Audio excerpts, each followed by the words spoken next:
나누어야 될 텐데요. 세계적으로 주목을 받고 있는 역사학자 중에 여러분들 잘 아시는 아놀드 토인비라고 하는 이러한 분이 계시죠. 이분이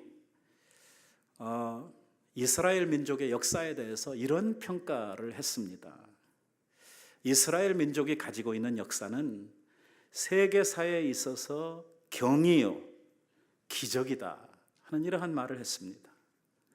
정말 수없는 핍박과 말로 다 할 수 없는 역경을 경험했으면서도 불구하고 나라를 잃어버리고 2000년을 헤맨 민족이 끈질기게 버티고 이 나라를 되찾았을 뿐만 아니라 세계적으로 가장 훌륭한 인물들을 많이 길러낸 민족, 세계에서 가장 부자, 세계에서 가장 많은 이러한 교육자, 그리고 가장 영향력을 끼칠 수 있는 이러한 민족으로, 노벨상을 가장 많이 탄 민족으로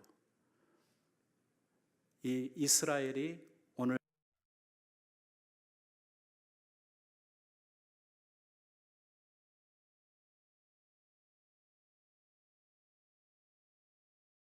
절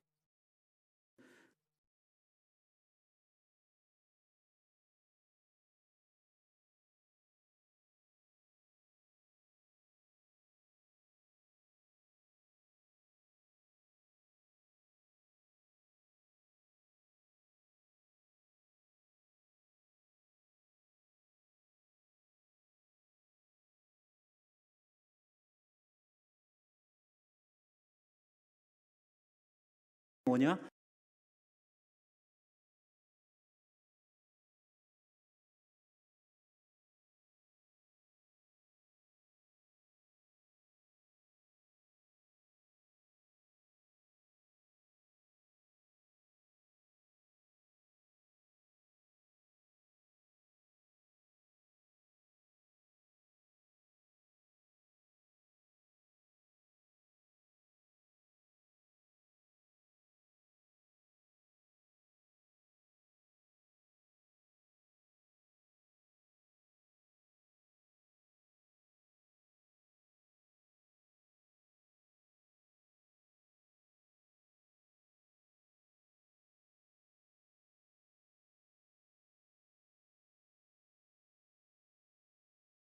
이렇게 많은 투자를 하고 우리가 많은 신경을 쓰고 정말 이 자녀들이 잘 되기를 그렇게 마음속으로 바라고 있는데, 과연 우리들은 자녀들을 위해서 정말 그 자녀들의 교육의 알맹이 속에 무엇을 교육하고 무엇을 가지고 우리 아이들을 오늘도 세워가고 있는가 하는 문제를 오늘 우리가 본문과 함께 연관을 해서 생각을 해보면서, 오늘 우리들의 후대들을 향해서 우리가 무엇을 가르쳐야 되고, 또 오늘 교회가 우리 교회에서 자라나고 있는 우리 어린 세대들에게 무엇을 남겨줘야 되고, 오늘 이 말씀이 나는 벌써 나이도 늙었고 애들 다 컸는데 시집장가 다 보냈는데 나하고는 아무 상관없다, 이게 아니라 오늘 주 안에서 지금도 우리와 지금 교실을 달리해가지고 예배드리고 있는 YM, CM, 또 영아부, EM, 이 많은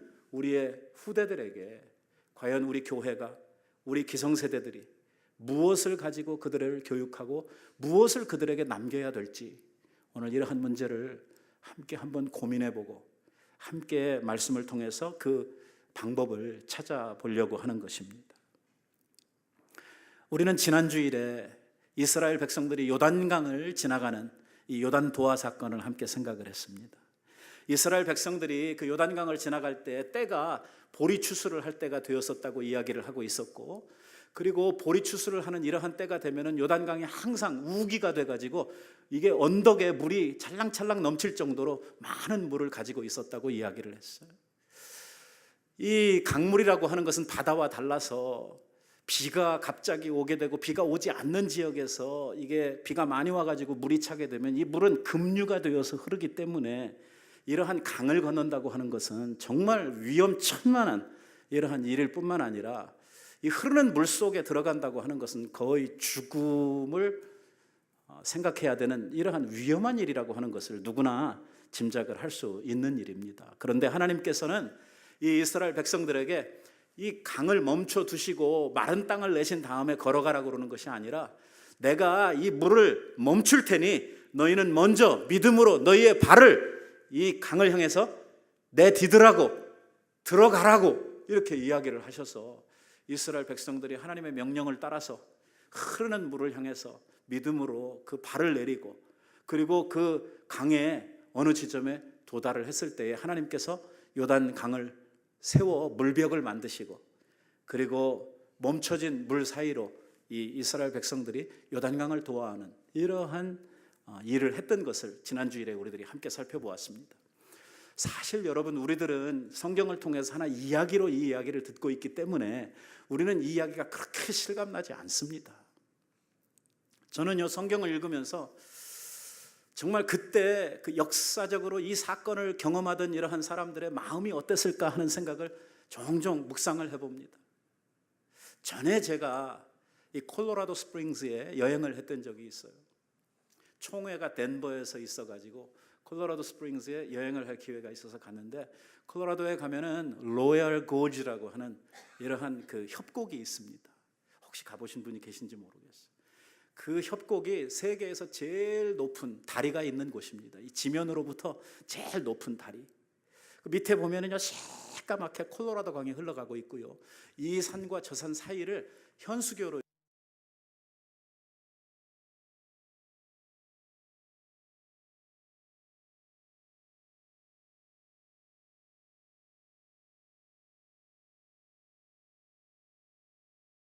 가시면 돼요. 케이블로 쭉 엮어가지고 이 다리를 놨어요. 이 폭이 그렇게 넓지 않아요. 그러니까 이 폭이 뭐 그저 차 하나 지나갈 정도의 폭이고, 이것을 전부 다 쇠로 이렇게 다 연결을 해가지고 쭉 해놓고 옆에는 사람이 빠지지 말라고 한 허리 높이 정도 되는 이러한 바리케이트가 양쪽으로 이렇게 있습니다. 거기를 이제 여행자들이 지나가는데 그 다리 앞에 뭐라고 써 있냐면, 노약자와 심장 약한 사람은 지나가지 마세요, 이렇게 써 있어요. 그리고 그런 분들을 위해서 거기를 지나갈 수 있도록 케이블카가 옆에 있어요. 케이블카를 타고 이렇게 왔다 갔다 하면서 한번 보면 돼요. 굳이 거기를 걸어가겠다 그러면 그 다리를 이렇게 지나가도록 돼 있는데요, 다리가 이게 콘크리트 다리가 아니고 나무인데다가 바람이 자꾸 밑에 슝슝 지나다니니까 이게 갈 때마다 휘청휘청 하는 거예요. 제가 그걸 이제 다른 목사님들하고 같이 이렇게 쭉 지나가는, 제가 몸이 상당히 크지 않습니까? 그러니까 결코 이 나무들을 이렇게 엮어 놓은 그 사이로 제가 빠질 일이 있습니까? 없습니까? 없어요. 절대 안 빠져요. 그리고 양쪽으로는 또 빠지지 말라고 이렇게 바리케이트가 있기 때문에 굴러도 절대 빠질 일 없어요. 그런데 말입니다, 발 하나 떼어놓을 때마다 얼마나 무서운지, 안 빠지는 거 아는데 밑에 보고 바람이 싱싱 불고 이러는데요, 하여튼 거기를 지나가면서 마음이 얼마나 쫄이고, 그 한 번 다 지나간 다음에 어떤 나이 많은 목사님이 다 바지 검사해보라고 이렇게 이야기를 할 정도로 떨었어요. 그때 제가 느낀 게 있어요. 이 홍해바다를 지날 때 하나님께서 동풍으로 이 물들을 밀어내시고 물벽이 옆에 딱 서가지고 말이에요, 물이 바람에 밀려서 이렇게 서 있어요. 그리고 거기에서 바람에 이렇게 튀겨나오는 이러한 물보라들이 지금 지나가는 사람들의 위에 막 떨어지는 거예요. 사도 바울은 이 사건을 놓고 너희들이 홍해바다에서 세례를 받았다고 이렇게 표현을 할 정도로, 그러니까 물이 안 넘어오도록 이렇게 무슨 뭐 유리벽을 만들었다든지 아니면 거기에다 뭐 콘크리트를 쳐가지고 절대 물이 안 넘도록 한 게 아니고, 지나가면서 보면 물이 이렇게 만져지는, 이 물이 언제라도 합쳐지면 어떻게 되는 거예요? 가시는 바로. 그런 상황에서 홍해바다를 지나갈 때 여러분, 백성들의 마음이 어땠겠어요? 이런 일을 한 번도 해본 적이 있어요? 없어요? 아니, 전에도 없었고 앞으로도 없을 거예요. 뭘 믿고 거기를 지나가요? 그 먼 바다를. 그러다가 중간에 이렇게 합쳐지면 어떻게 되라고? 요한도화 사건에 있어서도 마찬가지거든요. 들어가면 강물이 선다고 그러는데 선 강물이 언제 밀려서 떨어질지 알 수 없는 상황. 이 상황은 굉장히 위급해 보이기도 하고 굉장히 조마조마하고 두렵고 막 떨리고 지금 어떻게 해서라도 빨리 여기를 빠져나가야만 되는 이러한 상황 속인데, 하나님께서는요 이스라엘 백성들에게 그 정말 급박하고 그 무서운 이러한 상황 속에서 한 가지 일을 명령하시는 거예요. 뭐냐면 너희들이 지나갈 때 그냥 지나가면 안 된다는 거예요. 너희들의 지파의 대표들이, 그 언약궤를 맨 제사장들이 서 있는 그곳에서 돌들을 하나씩 다 어깨에 매가지고 나와서 이 요단강을 다 지나가고 나면은, 요단강 지나고 나서 거기에다가 기념비를 세우라고 말씀하는 거예요. 지금 상황이 그런 거, 언제 지금 그런 거 할 겨를이 있어요? 지금 죽느냐 사느냐 하는, 지금 얼마나 마음이 말이에요 촛물처럼 이렇게 녹아내리고 너무너무 이 지금 긴급한 이러한 상황에 한 발짝이라도 지금 더 빨리 가야 되는 이러한 상황 속에서 하나님께서는 그 급박한 상황 속에 뭐라고 말씀하시냐면 기념비를 세우기 위해서 돌을 가지고 오라는 거예요. 이따만 돌을 하나씩 메고 와야 되는.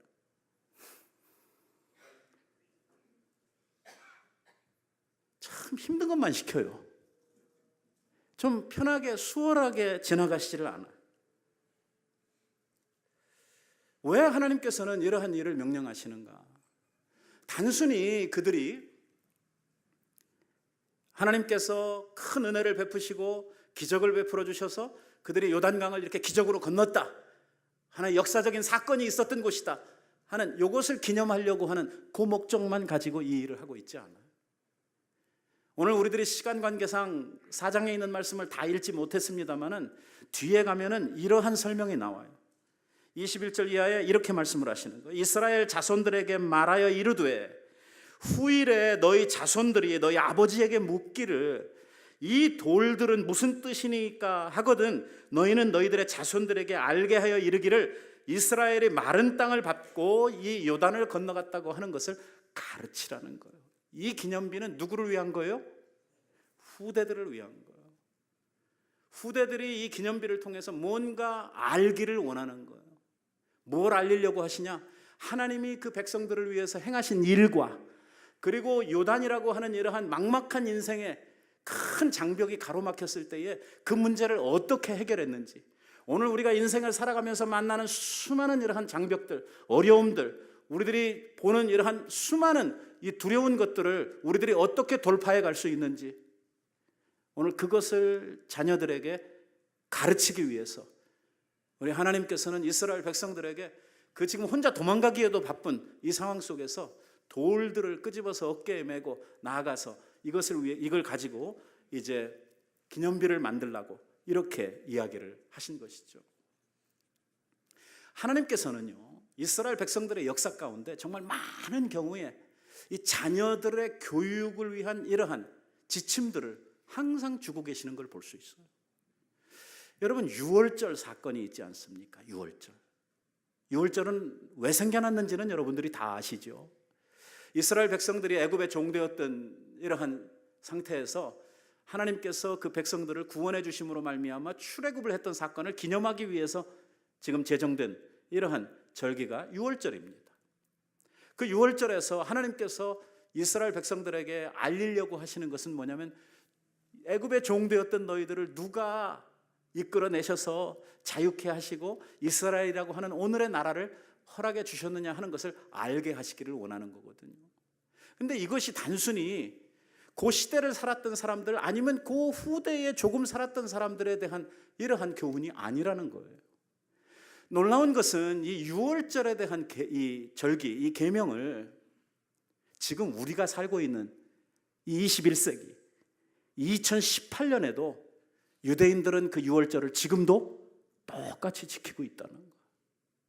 매년 이 절기가 되면 하나님과 하나님의 행하신 일들을 그 자녀들에게 가르치면서 오늘도 우리 가운데 하나님이 계시고 그 하나님이 우리의 인생의 해결자가 되시고 우리를 인도자가 되시고 우리를 보호하시는 이러한 분이라고 하는 것을 자녀들에게 끊임없이 가르치고 있는, 왜 이렇게 유대인들이 위대한 민족으로 온 세상 가운데 서 있느냐?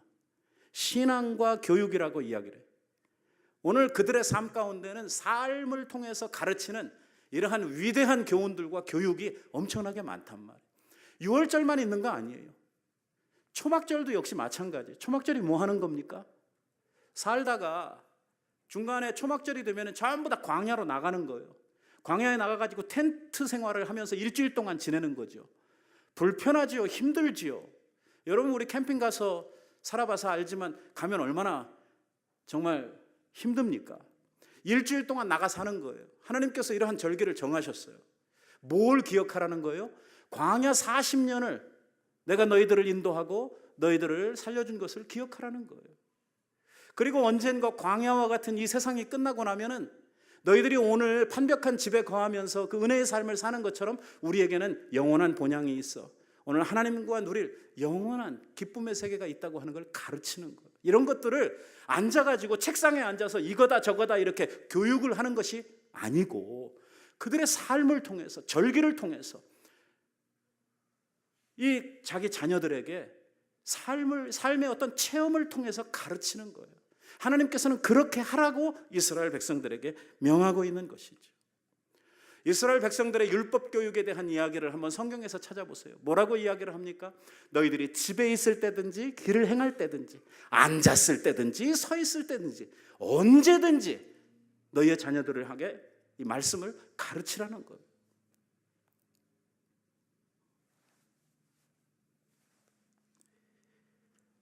오늘 우리가 꼭 알아야 될 사실은 이 교육이라고 하는 것, 자녀 교육이라고 하는 것이 어떤 책상에 앉고 시간을 정해가지고 이게 뭐는 이거다 뭐는 이거다 하는 이게 교육이 아니라 진정한 교육은 여러분들이 살아가고 있는 하루하루의 삶의 현장에 그대로 존속되어져 있다고 하는 것을 우리가 알아야 합니다.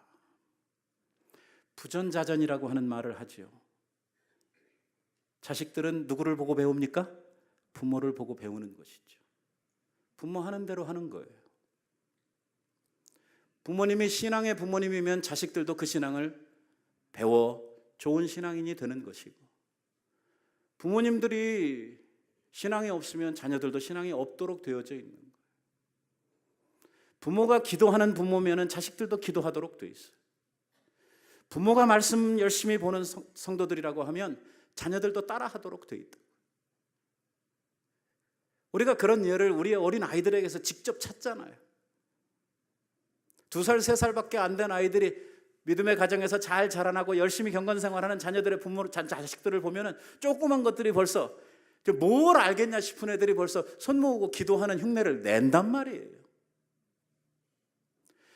교육은 입으로 하는 것이 아니라 우리의 삶 속에서 우리의 생활을 통해서 가르치는 것이죠. 입으로만 이야기하고 우리가 우리의 행동을 통해서 우리의 삶을 통해서 보여주는 것이 없다고 하면 아이들은 아무것도 배우지 않는다고 하는 것입니다. 하나님께서는 이스라엘 백성들의 삶의 저변에 있는 모든 일들을 통해서 그 자녀들에 대해서 교훈을 주시고 그들의 어떤 신앙의 유산으로 삼을 수 있는 이러한 것들을 만들어 가셨다고 하는 거예요.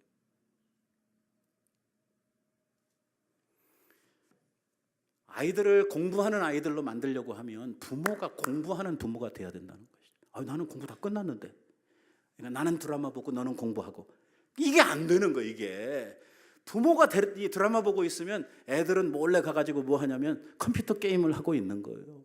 왜? 본대로 하는 거죠. 본대로. 아이들한테 공부를 하려고 그러면 부모님도 무슨 뭐 책을 가지고 뭔가 이렇게 연구하고 보고 하는 이러한 모습이 보여져야 되는 것이고 정 읽을 거 없으면 성경이라도 읽어야죠. 나도 뭔가 노력하고 나도 뭔가 이 아이들에게 보여줄 수 있는 이 샘플링을 하면서 아이들에게 뭔가 하라고 그럴 때에 이게 우리 어머니 아버지도 이렇게 살고 이렇게 하는구나 하는 것을 보고 아이들이 배우고 그것을 따라가도록 되어져 있죠. 나는 안 하면서 너는 해야 된다고 이렇게 하면 안 된단 말이에요. 결국 내가 어떻게 사느냐 하는 것이 자녀를 향한 우리의 교육이 된다고 하는 것입니다. 많은 부모들이 생각을 하기를 내가 돈 벌어서 너희들 학교 보내고 이렇게 다 좋은 옷 입히고 좋은 거 다 먹여주고 그랬는데 너희들이 뭐가 부족해서 그렇게 뭐 공부도 안 하고 뭐 이러느냐. 이거 옛날 얘기입니다. 여러분, 학교에 보내면 아이들을 교육을 다 했다, 이렇게 생각하는 것은 어불성설입니다. 특별히 미국은 더합니다. 한국도 요즘에 비슷해졌습니다만은, 여러분, 미국의 교육이 도대체 뭡니까? 미국의 교육은 가장 큰 그 핵의 핵심에 뭐가 있느냐면, 미국의 교육은 무신론적인 교육이죠. 도덕과 윤리가 상실되어 있는 이러한 교육, 비정서적인 교육입니다.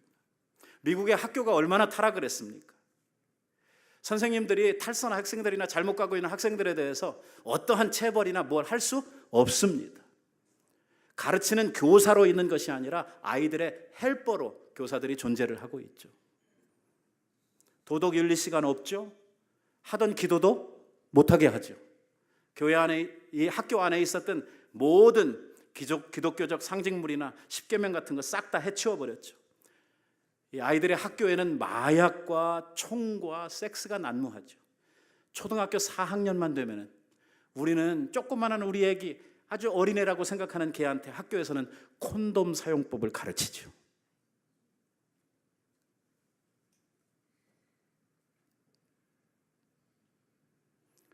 학교가 우리의 아이들을 교육하지 않습니다.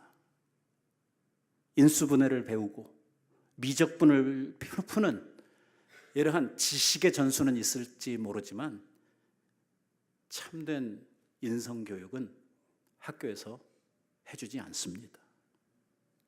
그리고 성경을 보면 우리의 자녀들에 대한 교육에 대한 문제는 학교의 책임을 지우라고 말씀하고 있지 않습니다.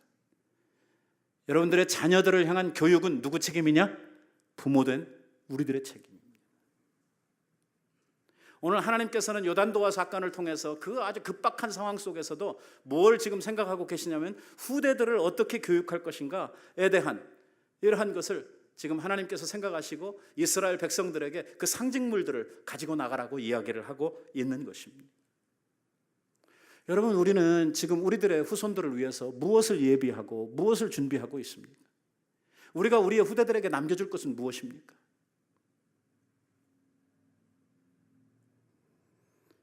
(23절과 24절) 말씀에 보니까 이렇게 이야기를 하고 있습니다. 너희의 하나님 여호와께서 요단 물을 너희 앞에서 마르게 하사 너희를 건너게 하신 것이, 너희의 하나님 여호와께서 우리 앞에 홍해를 말리시고 우리를 건너게 하심과 같았나니, 이 땅의 모든 백성들에게 하나님의 손이 강하신 것을 알게 하며 너희의 하나님 여호와를 항상 경외하려 하기 위해서 이 일을 하고 있다고 이야기를. 자, 한번 이렇게 생각을 해보십시다.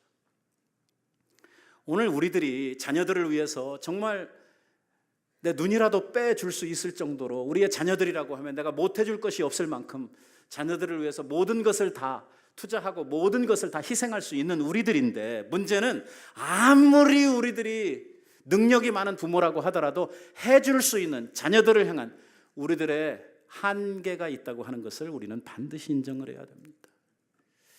가까이는요, 애들이 7살까지만 말을 듣습니다. 요즘에는요, 7살 되기 전에도 벌써 말을 안 들어요. 옛날에는 미운 7살이라고 그러는데 요즘엔 미운 4살이라고 그러더라고요. 아이고, 참 티네이저 되면 이건 원수가 따로 없습니다.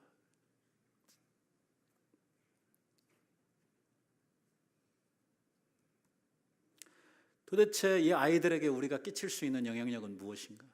아니, 모든 것이 다 잘 돼서 모든 과정들, 아이들이 크거나 사춘기까지 내가 정말 잘 관리해줬다고 생각을 해보세요. 그렇다고 하더라도 여러분, 그 아이들하고 영원토록 같이 살 겁니까? 우리는 얼마를 살다가 이 세상을 떠날 것입니까? 정작 우리의 자녀들이 홀로서기를 해야 되는 그 순간, 자기의 인생의 모든 것들을 스스로 결정하고 인생의 모든 무게를 혼자 감당해야 될 그때, 장성해서 나이 30이 되고 40이 되었을 때, 어쩌면 우리는 그들의 곁을 떠나서 우리가 없을 때 그들이 홀로 인생의 어려움을 감당하고 정말 힘든 이러한 인생의 과업들을 수행해야 될 그때는 누가 이 아이들을 돌보아 줄 것이고 누가 그들을 도와줄 것입니까?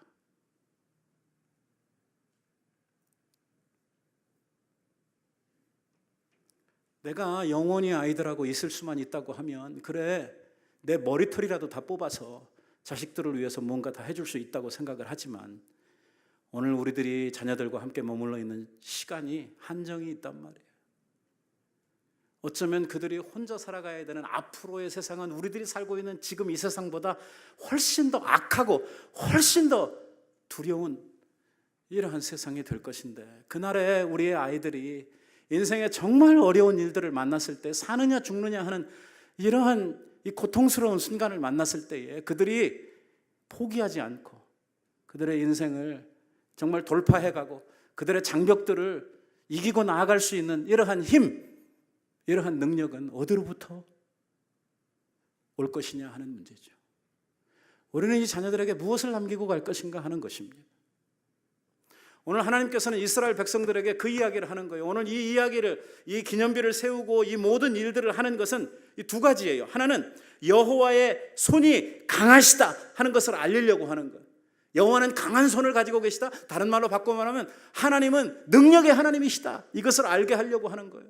우리가 만날 수 있는 모든 삶의 정황 속에서 하나님은 못하실 것이 없는 분이다. 그래서 그 하나님을 신뢰하는 마음을 자식들에게 가르치려고 하는 거예요.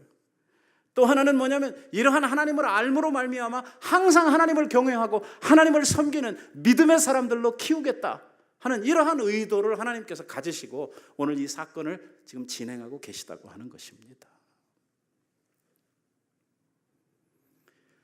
여러분, 내가 이 세상을 떠나고 없을 그때에도 하나님은 우리의 자녀들과 함께 계실 것입니다. 오늘 우리들을 붙들어 주시고 모든 우리의 인생의 어려운 날들에 우리에게 은혜를 베풀어 주셨던 그 주님께서 오늘 우리들의 자녀들의 생애 속에도 함께 하시고 그들에게도 동일한 은혜를 베풀어 주실 것입니다. 우리들에게 필요한 것은 우리의 자녀들로 하여금 하나님을 알고 하나님을 의지하는 이러한 법을 우리들이 가르쳐 줘야 된다고 하는 것이죠.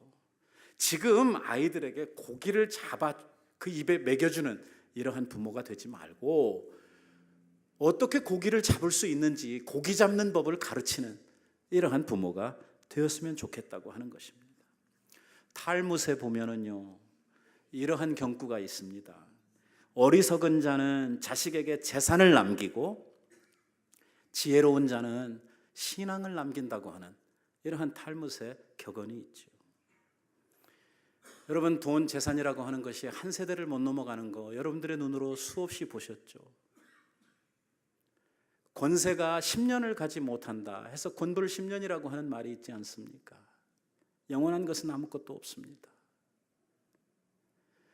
오늘 우리가 무엇에게 우리의 자녀들을 의탁해야 하는지 오늘 우리는 결단해야 할 것입니다. 그런 의미에서 생각을 할 때에 다윗의 유언은 얼마나 감동적인지 모릅니다. 여러분, 다윗은 우리가 잘 아는 대로 한 나라의 왕이었지 않습니까? 왕이라고 하면 모든 것을 다 가진 거 아니에요? 정말 명예와 재산과 정말 왕으로서 모든 것을 다 가진 이러한 다윗이 죽게 되었을 때에 자기의 자식을 불러놓고 마지막으로 했던 유언이 뭐냐면 이겁니다. 내 아들아, 내 아들아, 너는 네 아버지의 하나님을 알고 온전한 마음으로 기쁜 뜻으로 그를 섬길지니라. 이 말 남기고 꼴깍 하셨어요. 남기고 싶은 게 얼마나 많겠어요. 왕이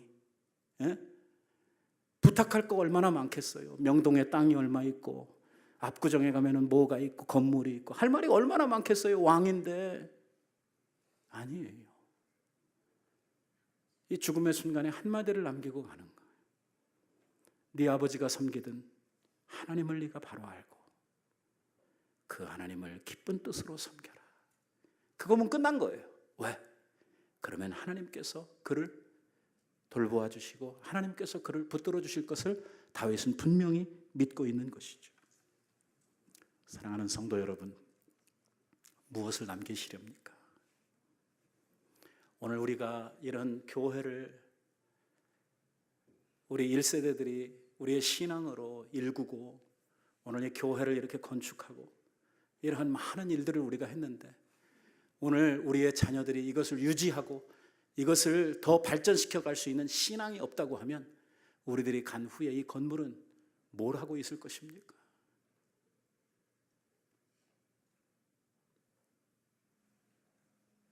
정말 우리의 후대들이 나를 기억해 줄 때에 우리의 부모님은 정말 주님을 사랑하고 하나님 앞에 열심히 기도하던 우리의 신앙의 부모님이었다 하는 이러한 기억을 가지고 있어야 힘들고 어려운 순간에 그 어머니 아버지를 생각날 때마다 하나님 앞에 기도하던 부모의 그 기억을 가지고 하나님 앞에 나와서 그들도 기도할 수 있는 이러한 자녀들이 되지 않겠습니까?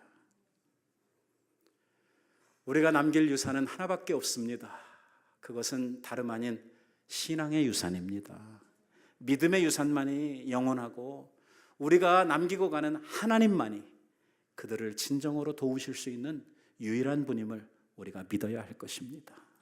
오늘 여러분들의 자녀들, 여러분들의 가정, 그리고 우리 몸되신 교회와 우리 교회에서 자라나고 있는 우리의 후대들이 정말 주님 잘 섬기는 이러한 신앙의 가문들 이루고 또 아버지 앞에 믿음으로 굳게 선 이러한 교회로 아버지 앞에 우리의 후대들이 세움받아서 정말 승승장구하고 주님 오시는 그날까지 영원토록 아버지의 놀라운 복을 누리는 이러한 세대들이 되기를 우리 예수님의 이름으로 축원드립니다.